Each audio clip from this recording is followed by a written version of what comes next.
Hello, welcome to my mid-month update for the month of July. And I started out the month traveling, as you might have seen if you saw my travel vlog. If you watched it, thank you so much. And I received some of the nicest comments on that video, so I'm very happy with that. And it was just fun to document some of the places that we went in Florida.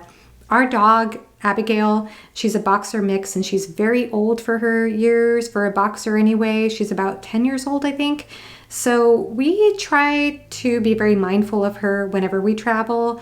The only other alternative we have when we travel is to drop her off with my mother-in-law, who lives about an hour and a half away. And so it's a lot easier if we can go on trips where we can bring her along. So we were very fortunate to be able to do that on this particular trip. And even though I mentioned in the vlog that she wasn't really crazy about the beach life, she did warm up to it the last night.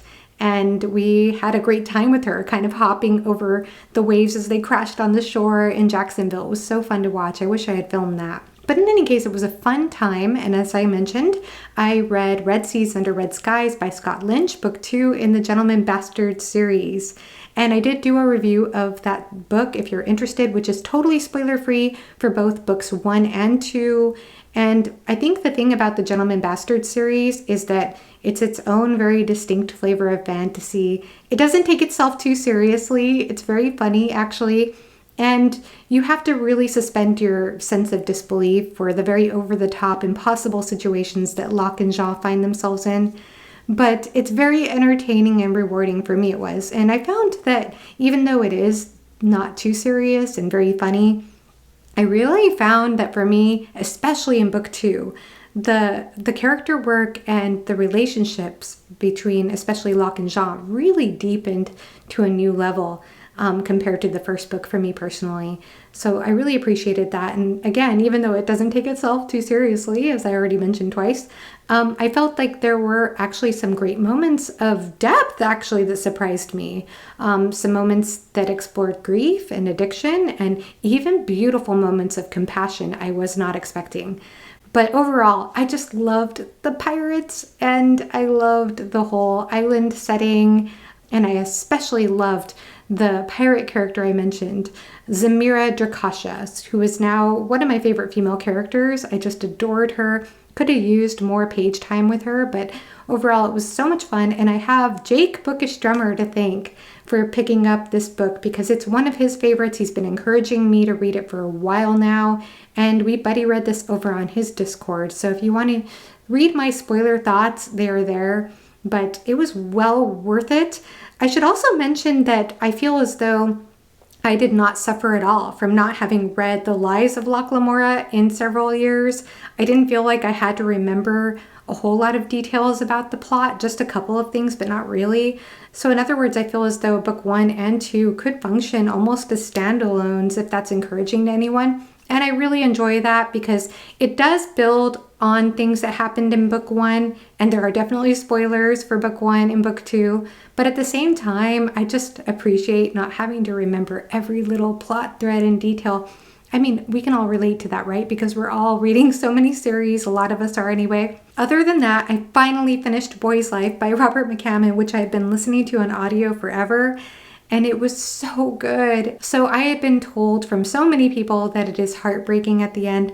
I think it probably hits different people differently. There were definitely a couple of things that happened towards the end of the book that are very emotional.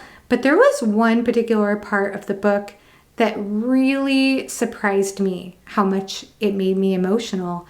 And I was actually driving in my car and I had just started the audiobook for the first time in a couple of days.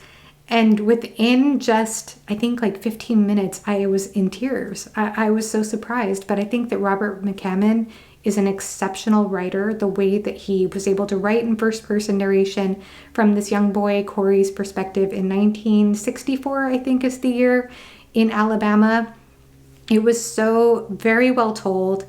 And maybe part of the reason that I had to kind of put it off a little bit was maybe it was too much for me to listen to an audiobook in first-person narration from a young boy's perspective while reading the Farseer trilogy last month. Maybe that was a thing. Maybe it just wasn't a good match. But I really did think he did an amazing job, just again, recreating that atmosphere, that sense of nostalgia. One thing that's interesting, and I know Barron said this in his review, Your Brain on Books, is that each chapter is kind of like a little vignette. So you're kind of getting this different sort of story, or it feels like kind of like its own little episode for each chapter of what's happening in this boy's life. And in each one of these, though, you can really see how each one of these seemingly ordinary slice of life experiences are informing Corey on sort of the meaning he's making out of what courage means and how we find peace in life, these sort of little lessons he's sort of building for himself. So again, just these formative experiences. It's very much a coming of age story in that regard. And even though they seem like they're kind of unrelated in a way, and it's very slice of life, and it seems kind of, like I said, kind of episodic in that sense, even though that's the case, there still is a plot. There is still a bit of a murder mystery from a strange murder or strange occurrence that Corey and his father witness at the very beginning of the book that comes together at the end of the book.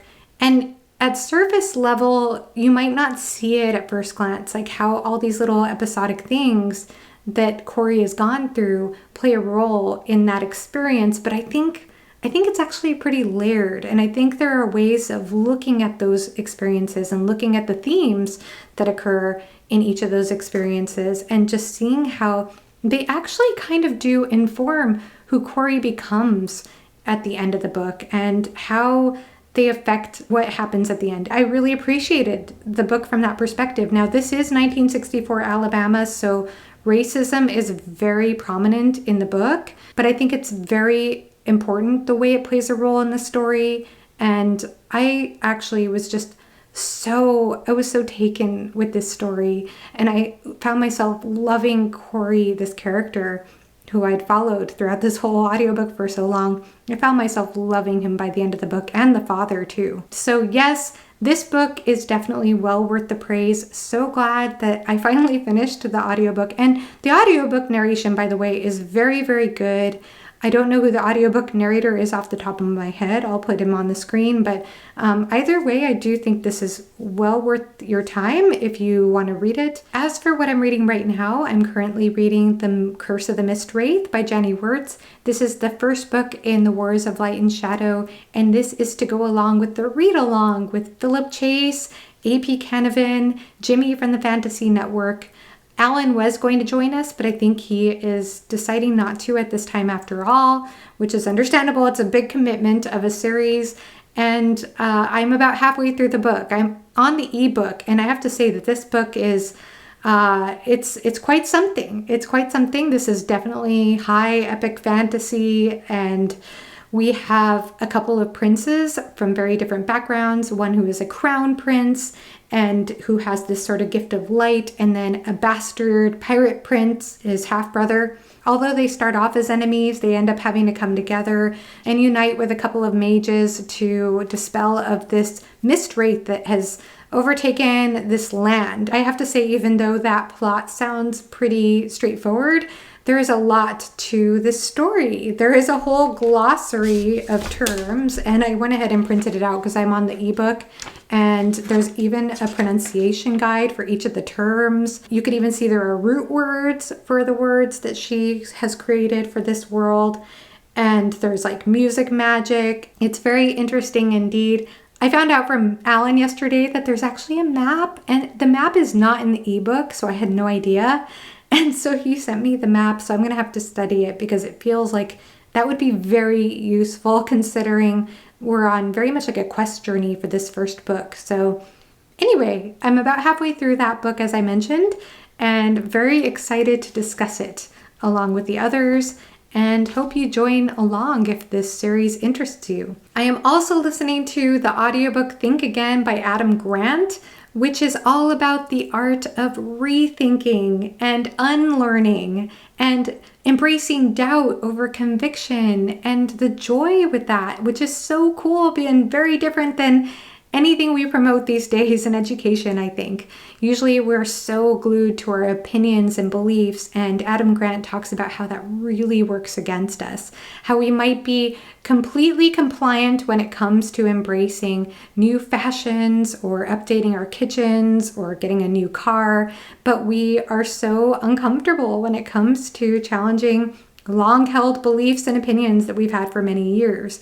And so he talks about the process of doing that and the joy of learning that we're wrong about something. And so it's really a fascinating book so far. I loved what he said at the beginning about imposter syndrome, and how imposter syndrome, we usually say that's such a bad thing and don't believe that part of your mind that tells you you're an imposter. And he talks about how it can be harmful. I think that's going to be addressed in the later part of the book. But actually, some imposter syndrome can actually be very helpful, especially if we have doubts about ourselves, if those doubts can help us to grow more and learn what maybe we don't know. So it's a very interesting book so far.